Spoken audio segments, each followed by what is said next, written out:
All right. Hey everyone, this is Kenny from Taught Tutoring, back with the third video going over the overview of questions 20 to 30. My apologies having this coming out a bit late. I recorded this originally last week, except I forgot to share my screen. So the only thing there was my voice, and obviously that's not super helpful. So this is why I just apologize for the delay, but I'm here back now. And we're going through the same 4 steps, how to do questions 21 to 30. If you don't remember the 4 steps, I made a video about it before. A quick overview, remember, read the question, especially that last sentence, figure what information to give you, do the math, and the last thing, check if it makes sense. That's the best way for a really quick glance and save yourself some points and raise your score. Without further ado, let's jump into it. This is question 21 right here, where it says, in the figure below, A, B, C, D lie on the circle centered at O. Which of the following does not, and you can see it's really big, not appear in the figure. So really, another way you can think about this is asking which one is false. And this is a really excellent example of when they say it doesn't be drawn to scale, but it looks pretty much to scale, and you can exactly interpret it that way. But let's fill in what we know. The biggest thing is that because it's on a circle, we know that there's a radius if it goes from the center. So you know that this is the same length as this, which is the same length as this, which is the same length as that. Right, because if it goes from the center O, that is a radius from here to here. So from there, this isosceles and this is 60, well then in these two must be the same. You know that this looks like an equilateral triangle and it is an equilateral triangle. So I know B is wrong, or B is true, which means it's not right. And then there's right triangles at 90 degrees. So that's right. Isosceles, if there's an equilateral, is also an isosceles. But also this triangle DOC is also isosceles. And then we have an acute because we have an equilateral, so those two would be true. Notice that if these two were the same, then they would, if you definitely know B is an answer, A would be an answer. Then which one would not exist here? Obviously scalene, and you can see that because it has the radiuses. And double checking, yeah, that makes sense. I'm gonna move on. So 21 here, the answer is E. 22. What is the slope of the line in a standard XY coordinate plane that is parallel to x plus 5y equals 9? I really like this question because this is the one that I always say that they test you on parallel slopes and perpendicular. So you can read my handwriting, perpendicular. Right, they remember that means that the slopes are the same. Slopes are the same. And this one has the opposite reciprocal for the perpendicular. What does that mean? If I have a slope of 2, the opposite reciprocal would be -1/2. Many questions that kind of go in line, but I always take a note there because there's always like one question on the ACT that deals with it. Anyways, back to the original question. So asking what is the slope of the line that is parallel to this x plus 5y equals 9? And they give you an equation. So basically I need to solve for the slope. In doing so, I'm going to set this to y equals mx plus b, where m is the slope. So I have, solve it, minus x on both sides. So I have 5y is equal to 9 minus x. Notice I'm going to rewrite this to 5y is equal to -x plus 9. Same thing, just rewriting it so you get the mx plus b. And divide by 5, divide by 5. Remember, this is like a butterfly division by 5, where it applies both. So you can see my little butterfly. I'm going to get y is equal to -x over 5 plus 9 over 5. And so the slope would be -1/5. Because it's the same slope, and see that there, right? If it's the opposite reciprocal, it'd be a +5. I don't even see that anywhere. So really just be careful whatever's from the x. And if it's just -x over 5, that's just -1. It's very, very sometimes confusing. That's a good way to put down there. Yeah, that makes sense to me because the slope is -x over 5 is the other one. All right, given y is equal to x over x minus 1, which of the following value is a possible y? So these seem very confusing when you're doing these. Like, what is the possible value of y? But really, they give you an equation. And what you can see here is division and a restriction point. So looking at this in a logical sense, you're like, well, if it's greater than 1, that means this can never be, this always has to be positive up here. -1 has to be bigger than 1, so it's positive. So the answer can never be negative. So that's going to cancel out A and B. If it's going to be 0, the only thing I can do division by 0 is 0. I can't hit that because it's bigger than 1. So now I'm between D and E. Now, without even doing the math, I can tell you right away that probably 1.9 is going to be your best answer because, well, if it's greater than 1, it's probably have a divisor that's bigger than 1. let's do that. Let's do the math here. So we just have to see what would the x value be, right? If I put in 0.9, could I get x that's bigger than 1? So 0.9 is equal to x over x minus 1. I'm going to multiply both sides. So I'm going to get 0.9 times x minus 1. So x minus 1 times x minus 1. And I get it's equal to x, right out of room here. So I'm going to get 0.9x doing the distributive property minus 0.9 is equal to x minus 0.9x minus 0.9x.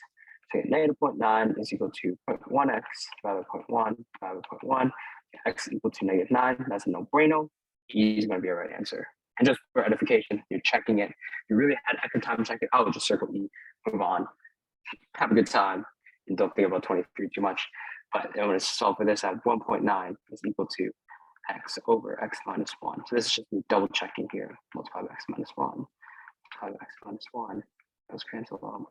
1.9x minus 1.9 is equal to x. Remember, probably subtract 1.9 both sides. 0.19, apologies. 0.9. So I get negative 1.9 divided by negative 0.9x. And I don't have to divide it. That I know that this negative divided by negative is going to make a positive number. It's bigger than 1. So about 2 something. And you're going to be all set. Awesome. Let's move on to 24. So here says the set of all positive integers that are divisible by both 15 and 35 is infinite.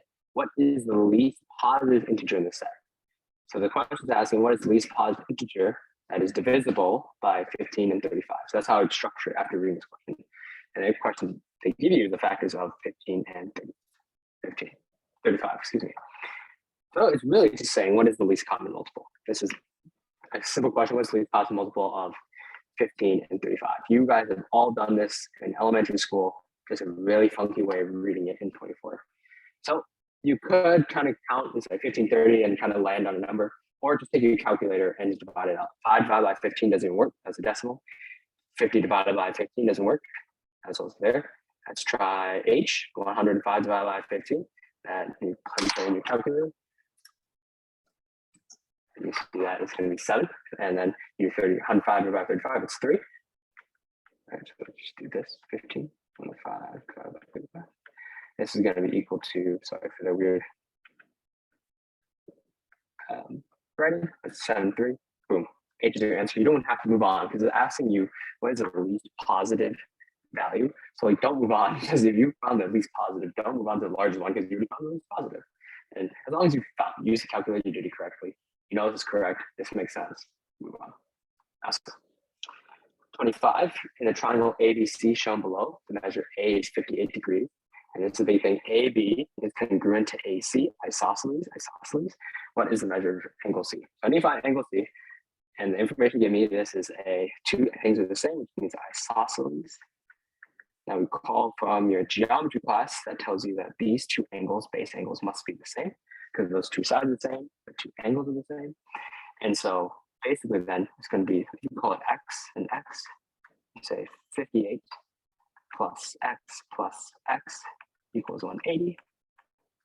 And so I get 58 plus 2X equals 180. And just solve for X. So minus 58, 2X is equal to 122 divided by 2, 61 degrees. This would make sense to me. 32, I think, is a little bit small. 62 is too big. You do the calculations just barely. Notice the answer 61. But I checked that. Checks out. And I can check it in. 61 plus 61 is 122 plus 58. It's going to give you 180. Awesome. And again, if there's any questions about moving too fast, moving too slow, feel free to let me know in the comments down below. Or if it's something that you want me to go over a specific topic, more than happy to. All right, with that, we're halfway there. We have 5 more problems to finish this off. We have question 26. About 1.48 times 10 to the 8th square kilometers of Earth's surface is land. The rest, about 3.63 times 10 to the 8th square kilometers, is water, right? And the resulting capsule lands at a random point on Earth's surface, which is the following is the best estimate of the probability that the space capsule will land in water. Well, the probability, remember, so what's the probability lands in water? Probability is what you want, right? I'd say probability is the event you want, event wanted over total events. Think about rolling a dice. If I want to roll a 1, and there's 6 options, the options of rolling a 1 is 1, so it's 1 of 6. So in this case, the event I want is landing in water. So that would be this guy right here. So the probability of water is equal to 3.63 times 10 to the 8th. You could put the units in. Notice that it does not matter as probability, and then divided by the total, which would mean both the water plus the land. So it would be 1.48 plus 3.63. I'll put parentheses times 10 to the 8th. I kind of skip a step here. I just noticed that they're the same power, so you just add the numbers together. Powers are the same. Do not change the power. It's a big thing. And then from there, you just want to calculate that out. And here you can just do this for you. This would be 5.11. And then multiply by 100% because you'll get a weird decimal. But that's just for identification. So 3. So now you can really ignore the 10 to the 8th if you know as a cancel. So 3.63 divided by 5.11. That's going to get me 71%. Right, and I think about that, 3.63 is about 2 to 1 ratio. So I'm expecting somewhere in the 60%. This is way too low. This is way too low. If you think about how much of the earth is water, a lot more of it's water than just 29%. Perfect. So that makes sense to me. Moving on to question 27. On the first 7 statistics tests of the semester, Jamal scored 61, 76, 79, 80, 80, 84, and 91. So data set. The data set right here. The mean, median, mode of scores were 79, 80, and 80, respectively. On the 8th statistics test, he scored 90. How did the mean of all 8 compare to the mean mode of the first 7 scores? Well, let's kind of put it together. You can rewrite it if you want. I'm probably just going to insert it here and just be like, okay, if I got a 90, it'd be right here. That'd be my new score. So this is the wrong color. My new score here. And so thinking about this, the mode doesn't change. Let's think about mean is the average, median, mode. Mean is the middle number, and the mode is the most common number. So I know the mode doesn't change. It's not like there's another 90. So I should have mode is the same. So then from here, I can cross up A, B, and D. Then 50-50 right here. If you knew what mode means most, right? 50-50 at this point. And then median is the middle number. So now you have 8. So usually if you had an odd data set, like you had 5, 1, 2, 3, 4, and 5, it's just the middle. Right here you have 2, you just take the average. And every 1, 2, 3, 4, 5, the average still lands at 80 plus 80 over 2. So the median stays the same. And so it would be E. Also, let me just think about this too. Your average is 79. And I'm sure you must have done school before, like how to get a better grade. If you get 90 and you average 79, it's always going to increase. And so from E, that's all I'm going to check out. This all makes sense to me. And E is my best answer for 27. My apologies, I didn't do the lavish job, but you see the circle. All right, 28. The solid rectangular prism below was built by an alternating black and green and white cubes, such that 2 cubes of the same color have at most 1 edge touching. What is the total number of white cubes that are used to build this prism? So how many white cubes in the prism? And they have this drawing right here. Now, this could be a very, very, very fat time waster because if you try to cube out of white cubes, you're going to take a long time. If that's you, skip this question, move on. How would I approach this, right? Because this is obviously an overview. I want to show you guys how to do it. So in this case, I kind of recognize there's a pattern here. I'm like, oh, I have this checkered thing here. I have this 3, then it goes 4, then it 1, 2, 3, and 1, 2, 3, 4, and 1, 2, 3, 1, 2, 3, 4, 1, 2, 3, 1, 2. Oh, so it goes 3 alternating. But at the same time, this row is not the same as this next row.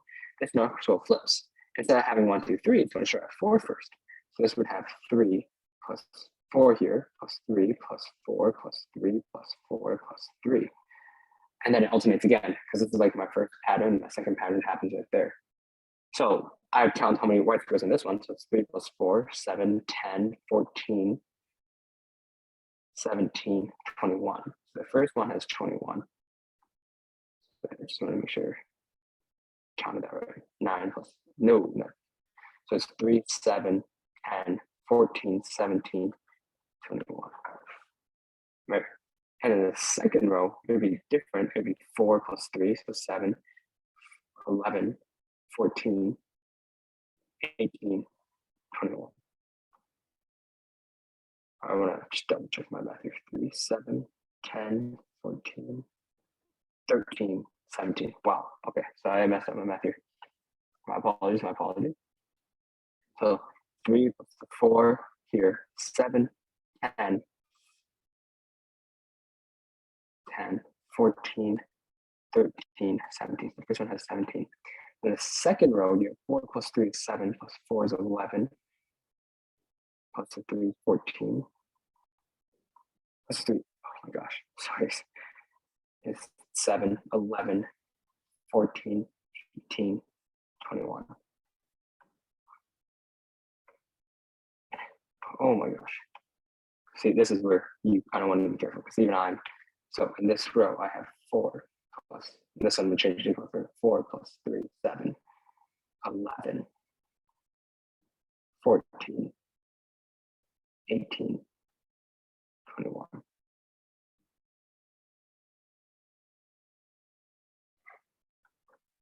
I am, okay, this is where you just use a calculator because I'm doing mental math right now and I apologize. Honestly, it's 4 times. It's 3 times 3 plus 4 times 4.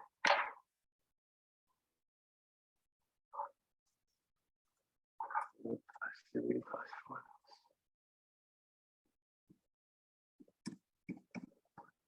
It's 21. Perfect. Okay, so this one's 21. I don't know why though. It is 21. And so here, so this would be a red row. This would be a black one. This would be blue. And you can tell here that I would probably move it off this question too. Plus here. So it's 21 times 2. So 21 times 2 plus 17 times 3. So 42 plus 51. Oh, I skipped one. And each one has 3. 21 times 3. 21. This would be a blue. This would be a red row right here.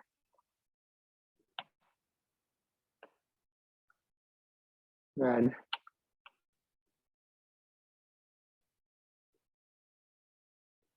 Yeah, and these cubes, it should be 6 by 6. It's like 6 by 6 cubes. So this times 3.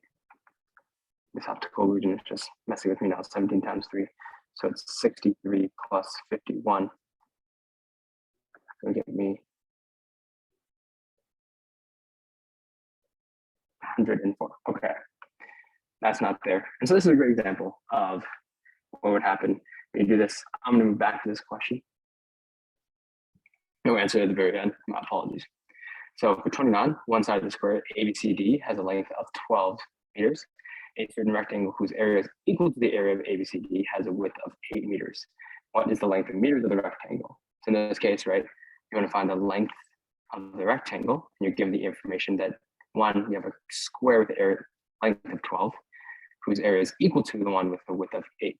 So if I have a square, it should be 12 times 12, so it'd be an area of 144. And then the other one, I have a rectangle.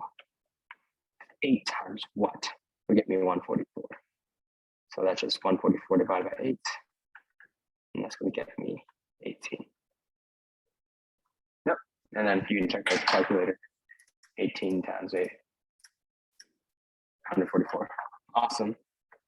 Move on. 30, the average list of 4 numbers is 92. A new list of 4 numbers has the first same 3 numbers of the original list, but the fourth number of the original list is 40. The new number is 48.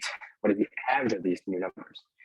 Now, you could figure out the rest in this case. So you need to figure out the average of the new numbers, and you know it's 92, or just notice the difference. And so here, the difference of 40 and 48 is addition of 8, right? Plus 8 to your average. But remember, you have to divide that by all squares. You have 4. So I'm thinking, what's the addition to the total, I can say. If I want to divide that 4 to find the addition to average, it'll be a plus 2 to my average, which would get me 94. And that makes sense to me. It shouldn't be 96.6. It wasn't that big of a difference, but this would be a good indicator of how. All right, now back to question 28 here. I'll do this problem, just kind of reset. So there's a pattern. I'm gonna go from the top now, because that one was a little bit easier, to a bit different. So let's say here you have 3. This one you have 4 white squares, 3 white squares, you have 4 white squares, and you have 3 white squares. So 3 times 3, here would be 3 times 3, plus 4 times 2. Less mental math, the better. So this is 9 plus 8, that's 17. Notice this will switch. So you have 4 times 3 in the second row, plus 3 times 2. That's 12 plus 6, 18.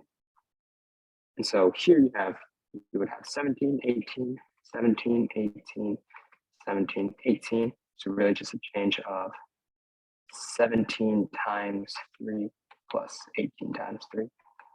That's 51 plus 54, and that gets me 105. And there's my answer. I think I just kept counting 6 for some reason, so my apologies. But it's 5 in each time, 17 and 18 for the mental math. And that would make sense to me, checking through that, and we'd end there. All right, so that brings us down to questions 21 to 30. As you can tell, it's starting to get a ramp up a little bit better. And like even how you saw it with me, I would probably just skip over that if I didn't see my answer, or just come back to it, because at that time, sometimes when you see it the first time, it gets a little confusing, and then you come back at the end of the exam, either A, guess how much time, or you can come back and it really makes a lot more sense. With that is all I have for today. Hope you guys take care, keep on grinding, get that 36, and I'll see you next time.